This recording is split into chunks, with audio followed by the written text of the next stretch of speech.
So thank you everyone for joining us today. Again, I'm Andrea Cummings. I'm welcoming you on behalf of IACBE, and I am going to toss over to our interim president, Dr. Archish Maharaja, and he's going to welcome you all today. So thanks for being here. Andrea, thank you. Vanessa, thank you. And Andy, thank you so much for doing this, as well as all of the participants. It's going to be an interesting conversation, more of a discussion, and we are happy to have Andy. So just a short bio on Andy. Dr. Andrew Shean is the Chief Learning Officer at Penn Foster Group, the leading digital workforce development platform for the in-demand middle skill occupations. Dr. Shean leads the development and delivery of academic and non-academic learner support, including the development of design, lab, and LAADS learning model. The institution's assessment strategy, targeted learner support, interventions, accreditation standard adherence, and academic operations.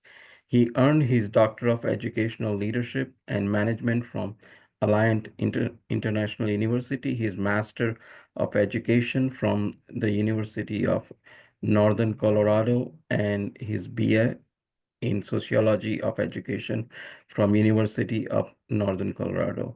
So without further ado, Andy, floor is all yours. And once again, thank you so much to you as well as everyone who is joining us, as well as especially to Andrea and Vanessa for putting all the efforts here. We appreciate it.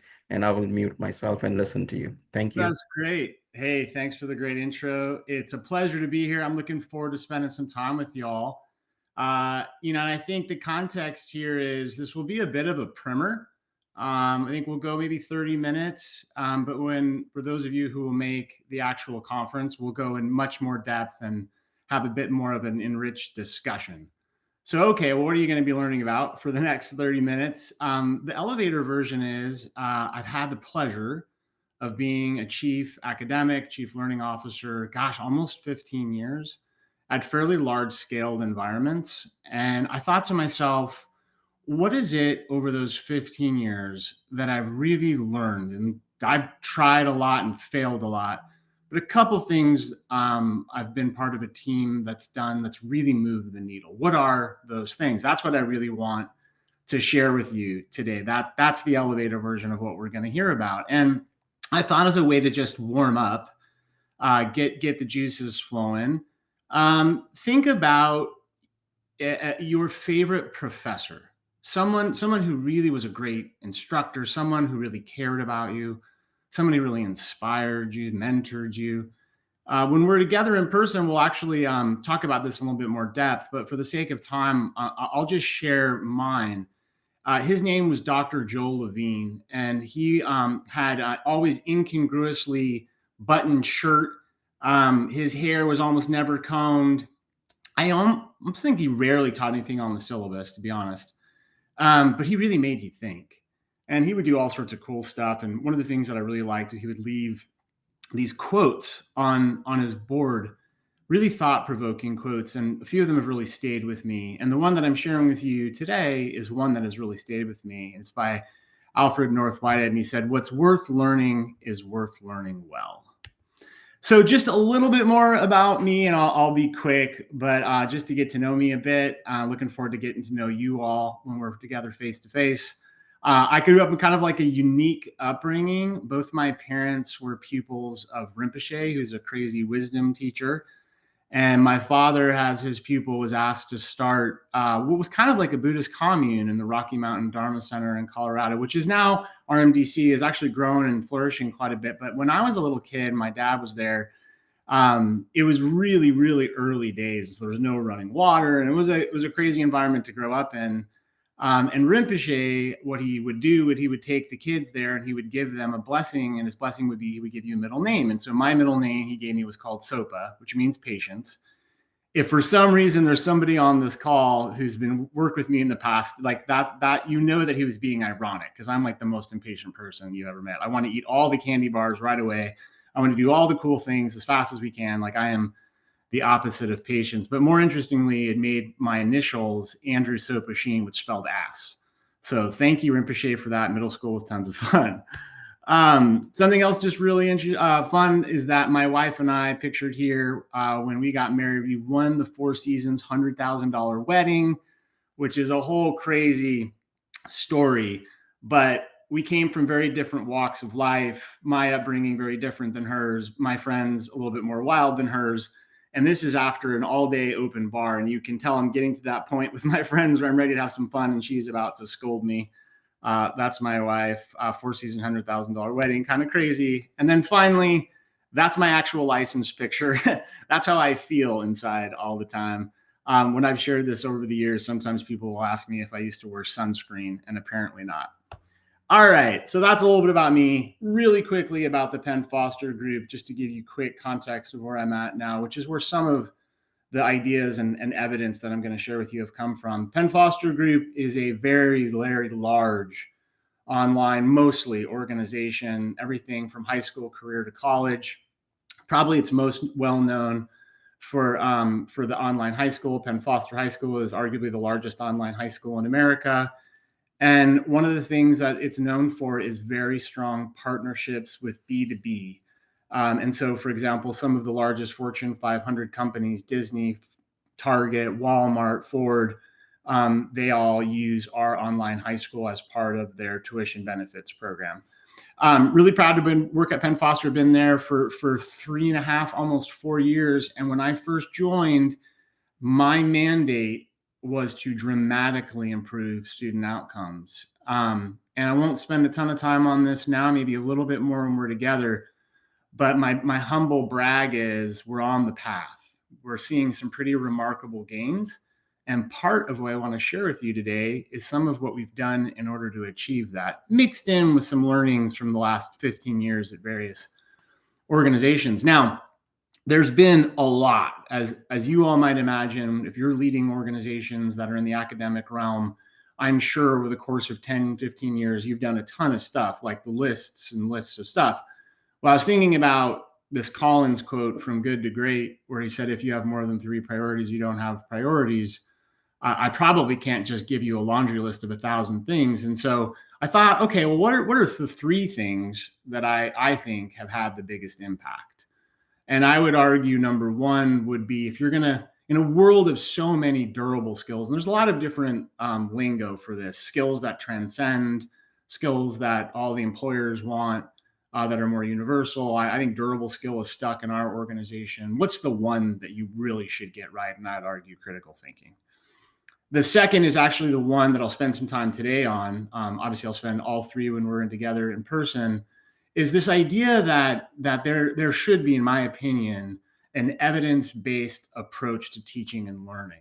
And that evidence-based approach should come from the organization, obviously informed by external research, and should be tested and iterated on. And there should be some kind of framework that people generally buy into, adopt, that equals great learning. I'll share with you what we came up with and how we came up with it at the Penn Foster Group. It may not fit perfectly into your model or your beliefs about great learning, but I'll share what we did. I think the point I want to make here is you should have some framework. It shouldn't be random. And then finally, 3 is meeting students at the point of need.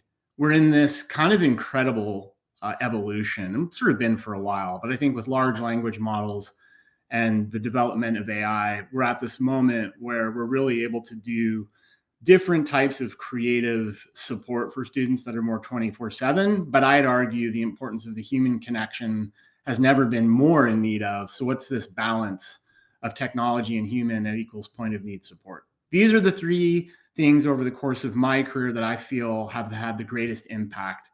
I'm going to focus on number 2 today. So forgive me as I skip through the critical thinking one to get to the second and tell you a little bit of the story of our design framework. So a couple years ago, this is just out of COVID, and the Zoom university, everybody had to jump online, even if you weren't really ready. And a lot of people did that through Zoom. And I think a lot of students benefited from this idea that, the world can be your classroom, you can learn remotely, but also probably, if we're honest, had a little too much direct didactic instruction. And so coming out of Zoom, I was tasked with bringing a group of people together and building out a design lab. And I did that with some really talented people, especially someone named Cynthia, who, if for some reason you're listening, Cynthia deserves a ton of credit. She was a real rock star on this work. But we put together this concept of a design lab. And if you haven't heard of a design lab, and it can have different manifestations, but the idea is you would either get full-time people or you would dedicate a percentage of people's time in a sort of collaborative group of designers, engineers, and professors, and et cetera. And you would come up with a framework for the lab, but most importantly, you come up with problems to solve, and you would come up with creative solutions for how you wanted to solve them. And then you would test those solutions and iterate on them and eventually get some of those approaches that you really felt had a lot of evidence, efficacy behind them, and you would scale them. And that's what we did. So in order to do that, though, we actually began, before jumping into problem solving and solution, we began really doing a lot of research. And I'll spend more time on this when we're in person, but I'll just share one highlight, which is I had a moment in my career, kind of one of those aha moments. I want to say it was about 10 years ago, where when I was at Chief Academic Officer at Arizona State Global, we had somebody named Bror Saxberg come and speak to us. And at the time, he was the Chief Learning Officer for Kaplan Inc. And as you know, like, they did all the kind of the prep tests for the SAT and ACT. And so he did a ton of research around effective learning strategies. And so when he came and presented to us, he had everybody sort of raise their hand. Hey, how many of you have heard of Michael Jordan? How many of you heard of LeBron James? How many of you heard of, Tom Brady? Name a famous person. And then he said, how many of you heard of Mayer and Clark? Very few people, if any, raised their hand. And he's like, well, that's kind of the equivalent of a Michael Jordan or a Tom Brady, but of educational research. And it was to me, it was that aha moment. I was like, oh my gosh, I have a doctorate in this and I haven't really studied these people. I need to go back and really learn. And so there is so much good work out there in the learning sciences that can inform perspective about what great learning should look like. It shouldn't have to be guesswork, right? And so Mayer and Clark is just one example. And sort of the elevator version of what we ultimately concluded based on our research and based on our own experiences is that, unfortunately, often is the case that learning is thought of as information transfer, right? You, the student, you're like a repository. I'm going to dump all my knowledge into your head, and you're going to remember it and then learn somehow through osmosis how to apply it in complex situations. Like, that's actually not true. That's not how good learning works. And so part of what we set out on this path to do is to sort of shift away from this approach to learning. And another example would be like the Zoom University, like during COVID. Another important construct before I get into the actual solutions and data is that we believe deeply in this notion that through quantity, you get quality. And what I mean by that, through quantity, you get quality, is that often is the case that when you come up with an idea, a solution to a problem, a pedagogical solution to a problem, you often don't get it right out of the gates. It usually takes an iteration, a tweak here, an edit there, another testing, put it back in the wild, learn, edit, that before you eventually get to the number, the end result that you're looking for.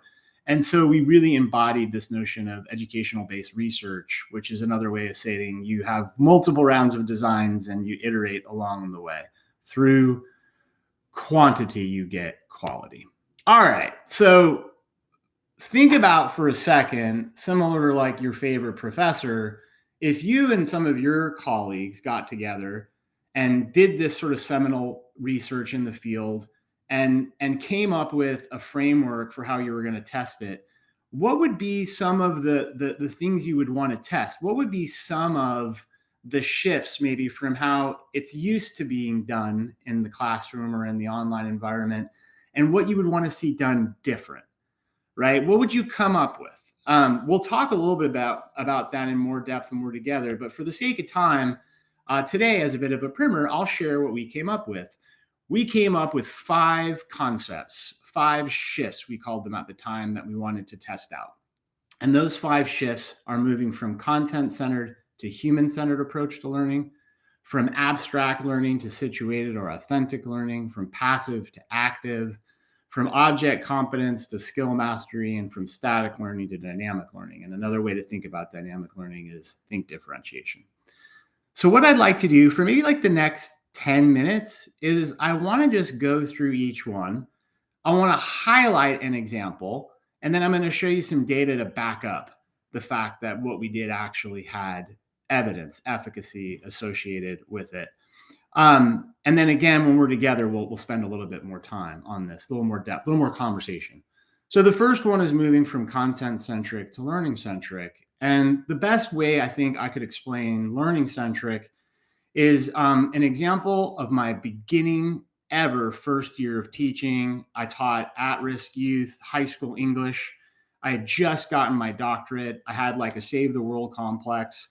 I knew a lot of theory, but I didn't know what it was like to translate that into practice. And I remember sitting in front of my first classroom and realizing like, oh my gosh, I don't know what to do. And that being extremely scary. And my principal was a great principal, assigned me to a mentor teacher named Ken Olino, who to this day is like an inspiration to me.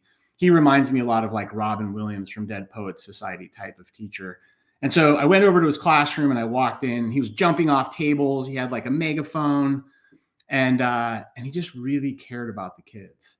And so for an hour every day, kids who came from really tough home life felt good about themselves for an hour. We used to call his classroom the oasis of hope. So because they felt cared for, and yes, of course, he was a great teacher, but because he cared about them so much and they felt cared for, they really leaned in. They really were focused and engaged. And so that is an example of learner-centric. Think how students feel. So let me give you an example of that. So we have a group of success coach pilots, and we came up with all sorts of ideas we wanted to test. 7 of them made it to the priority list. And of the 7, only 1 had a real impact. Now think about that for a second. 6 didn't really work at all. We're okay with that, right? Like we're going to learn through failure. It's not even failure. But we're going to learn through what didn't work as much as we're going to learn through what worked. What did work, and this is connected to that learner-centric approach, is a success coach would call a student when they had successfully completed an exam. They would call and congratulate them. By the way, if you're an adult learner, which many Penn Foster students are, and you're working full time and you have kids, and there's nobody that's really, giving you a lot of praise or positive affirmation, you're kind of on your own, often at least. And so just the fact that we called them up and said, hey, great job, I think was impactful. But we also offered this quick metacognitive prompt, which was, hey, you did well, congratulations. What is it that you did well? And, was it studying? Was it focus? Was it what? And think about how you might continue that. That had a real lift. Something as simple as a congratulations and a metacognitive prompt had a lift. So we felt like this learner-centric thing was legit. I'm not going to share too much on this one. I will when we're in person, but something really dramatically in the wrong direction happened. And I'll share with you when we're together what that was. All right, that's human-centered. Let's talk about situated or authentic learning, which quite honestly is probably of the 5. You're not supposed to have favorites, but if I had to have a favorite, this would be my favorite. We had I worked with somebody who was our director of innovation at Arizona Global, who I consider was like a real trailblazer. Mike Klaji, if you're somehow listening, miss you. And he used to give an example of authentic learning through the example of safety patrol. And so I don't know how many of you have kids. I have a 7 and a 9-year-old. The thought of them being in charge of crosswalk safety patrol is very scary. But it's especially scary if you think about how like typical classrooms instruct students. Like imagine if my kids or whoever's kids were given the opportunity to be safety patrol, but they were taught in sort of the old way, right? Where, okay, here's the manual. I want you to read the manual. We'll talk about the manual. I'll give you some examples. And then you should be good to go. You're ready to go out there and cross students, across the street. Like that's a bad idea. That's not how any student actually does crosswalk, right? And so when Einstein said in theory and practice are the same, in practice they are not, I think this is a great example of that. And so what would you actually do? Like, yeah, maybe you would give them a manual, and maybe you would have discussions and you would have them read and take some comprehension questions about whether they retain what they read. That's not bad. It's just that that's incomplete. Then what you would do, right, is you would take the student and you would mentor them like an apprentice would. And you would have them take students across. You would say, hey, good job here. What about this? What about that? And it would become to a point where you felt confident enough that the student could do it on their own, that then and only then would they be able to do it independently. This is a great example of situated, authentic learning. Now, we don't have an apprentice for every individual student. So the question is, how do you scale that?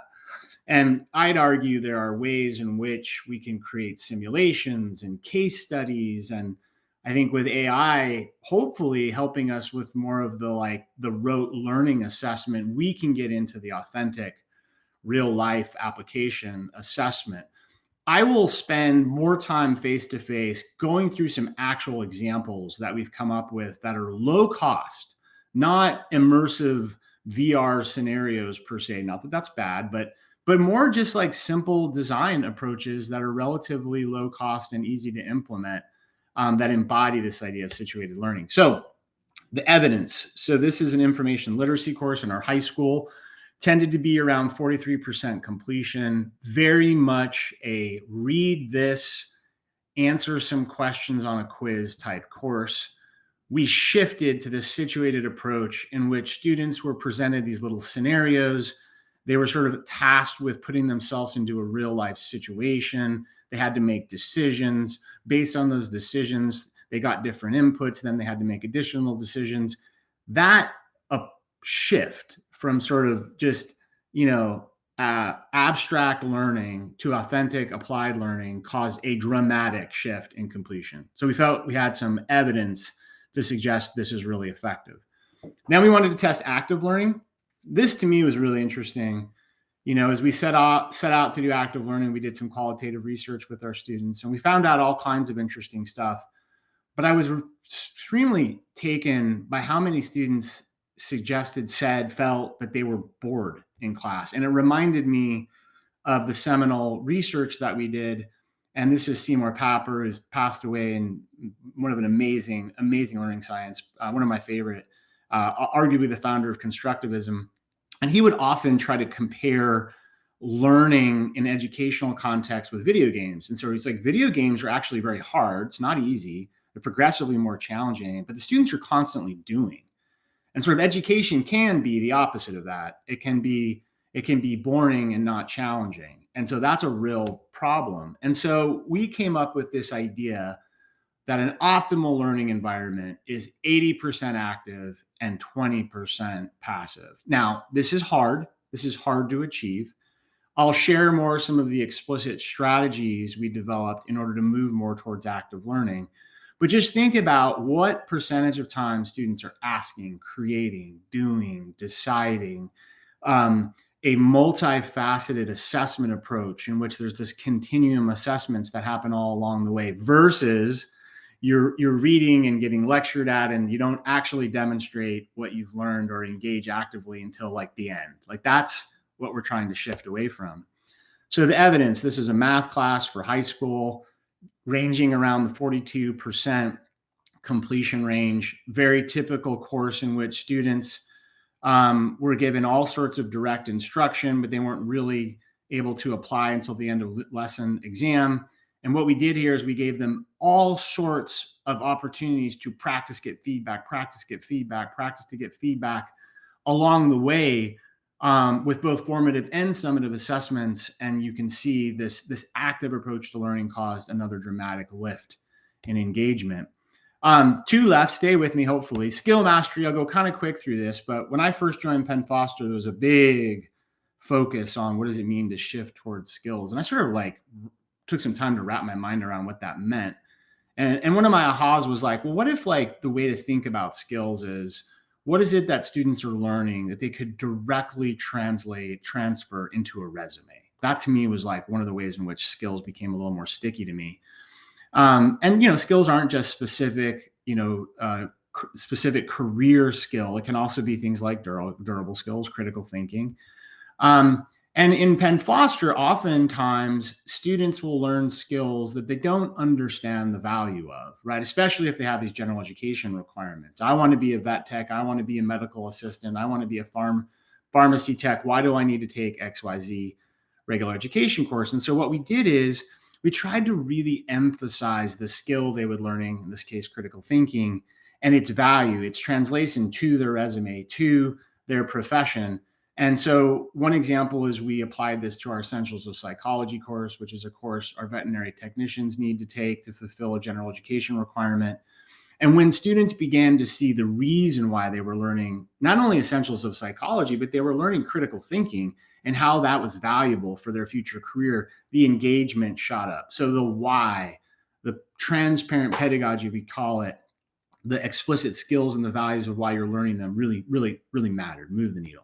All right, last but not least, dynamic learning. Again, think differentiation. My favorite example of this is from a 1.5-year fellowship I had the pleasure of being on through the Bill and Melinda Gates Foundation. And they were really interested in testing out adaptive approaches to learning. They did a ton of research with an alternative student populations and what was really effective for learning, particularly students who hadn't been in school for a long time and were coming back, which is, today become almost more the norm than not.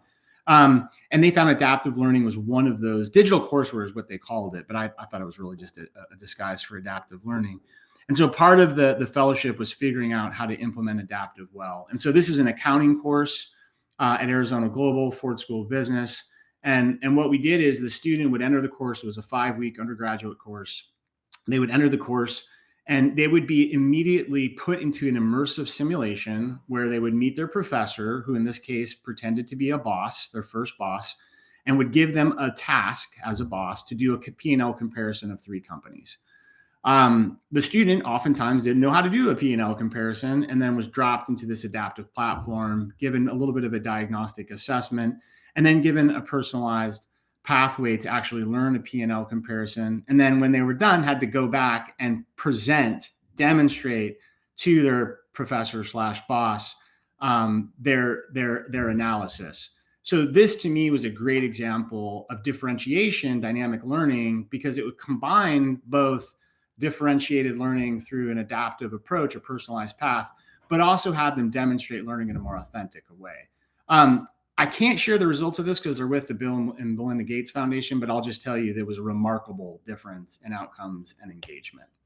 So that's a lot fast, but if you put it all together, we went and tested these individual shifts, and we found that independently, they moved the needle, in some cases dramatically. We then thought to ourselves, okay, we think we have this really good recipe. What if we put it all together? And then what if we put it all together, but created an acronym, because everybody in education loves acronyms. And that acronym is LADS. So learner-centered, authentic, active, differentiated, and skill-based. This is the Penn Foster Group's pedagogical approach that we feel had some evidence behind it. And so then what we did is we said, okay, well, let's put it all together and let's continue to test it. And so the first test was in vet tech biology. You can see a pretty dramatic lift in completion, up over 10%, as well as every other metric. So really a culmination of positive results, the completion one being the one we're most interested in. So let's not stop there. Let's keep going. Then we attacked our dental assistant program. I'm showing you the first 2 courses in that program. You can see pretty remarkable, dramatic improvement in completion, talking almost 20%. I thought it was also interesting that their time to completion went down. We're a self-directed model, so we're not a cohort-based model, so just caveat there. And I don't think it was because the course was easier. In fact, I think it was more rigorous, to be honest. I think it's because the students were more engaged. They found the learning more valuable. So we put together this design framework through a design lab. We tested, we iterated, we put it all together, and we got a dramatic lift. I think to me, there's like 2 key takeaways outside of the idea that one of my 3 things that I want to share with you all is that it's worth having a more collective, tested, seminally based research informed belief pedagogical framework about what great learning looks like at your organization or even within your classroom. Beyond that, the two takeaways are, one, that the more that you can test and learn and test and learn and share that learning, the better. That was key for us, as well as what doesn't work. And so I love this quote from Herbert Simon, a Nobel laureate. He said, improvement in post-education will require converting teaching from a solo sport to a community-based research activity. I think that was at the heart of what we were trying to accomplish beyond just the framework, the LADS framework. And then my second takeaway, and I'll kind of end here, is, yeah, individually, those shifts, those letters that make up the LADS acronym, they're meaningful. They can have a positive impact, as you saw through some of those examples. But when you put it all together, when you put human-centric, active learning, situated, authentic, skills-based, differentiated, you put that all together into a learning experience, you get this much more uplifted collective harmony, like the example here of a concert. I will go through 3 today. You just went through 1, but let me stop there, and hopefully you're still with me, and open it up to questions, comments, thoughts, and again, we'll have a much more rich discussion in person in Annapolis.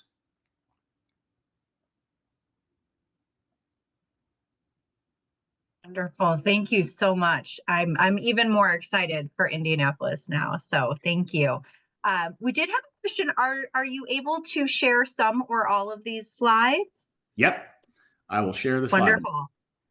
Wonderful. So what we'll do is we will send out the recording to everyone who registered, and we will include the slides in that. So if you're looking for those, you will get them probably sometime today as soon as the video processes. We didn't have any questions in the chat. Does anyone have a question? Please feel free to go ahead and unmute yourself, and you are more than welcome to ask away. Any compliments? No, I'm just kidding. Compliments, yes. Compliments are always just always something we'll accept. This to me, I'm on the other end. I'm, operations and logistics and things like that. So this was very enlightening for me. So I really appreciated the entire discussion. Any other questions? Andy, yeah. I'll ask you a question. In assessment, you spoke, does one method work better versus other, or it just, you spoke about profession and trying to apply the methodology based on profession. Yeah. Any advice on that? Yeah, there's 2 things I would say.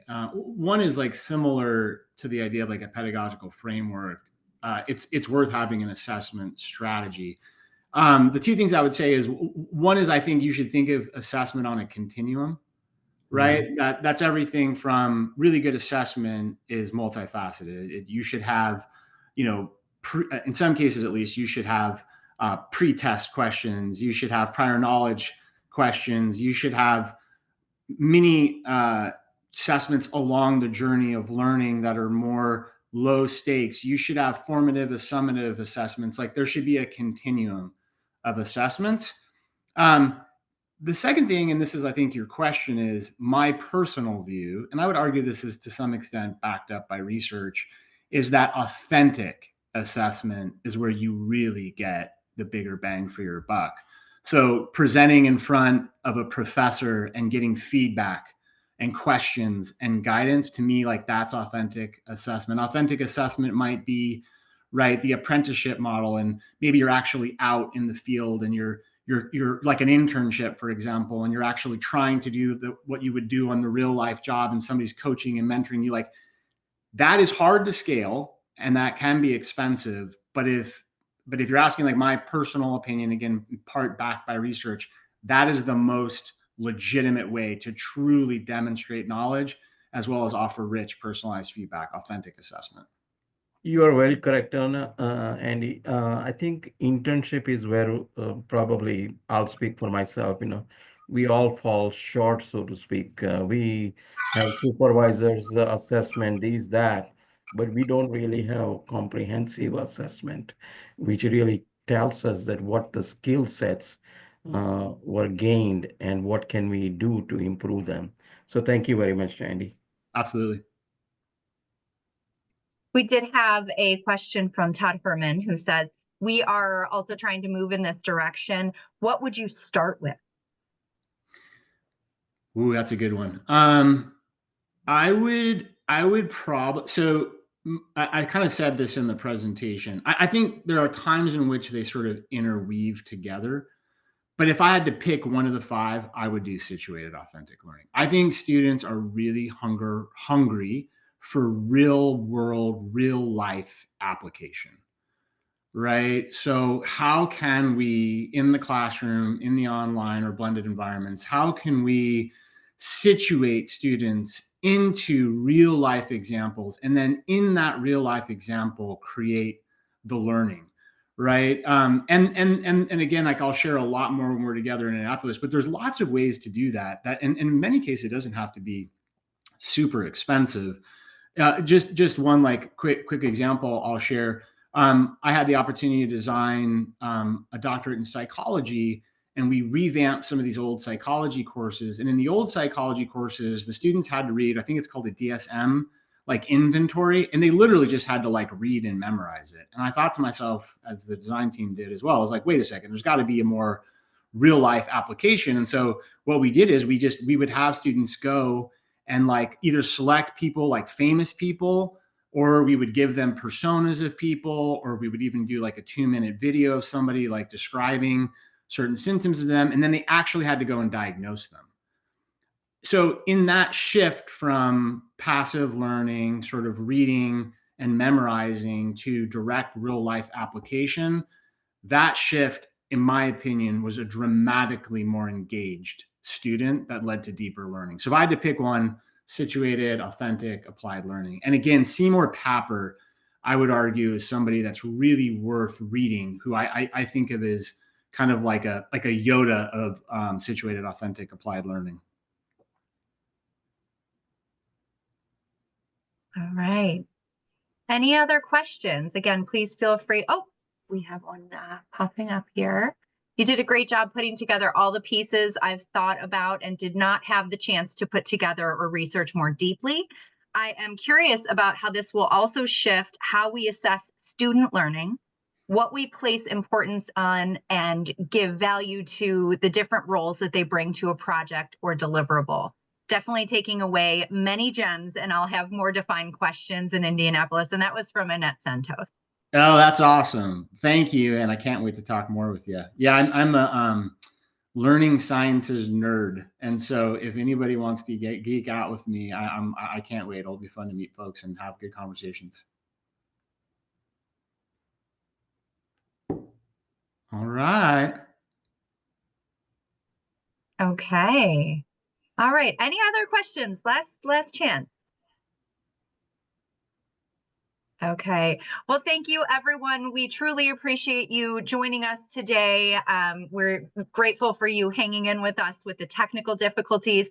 Dr. Shean, I think we're all very, very excited to meet you in person and talk with you at ACAM, and can't wait to hear a more in-depth presentation of all of this. So thank you so much for spending some time with us today, and we will see you all in Indy in just about 2 months. Bye, everybody. See you soon. Thanks for coming today. Thank you. Appreciate it.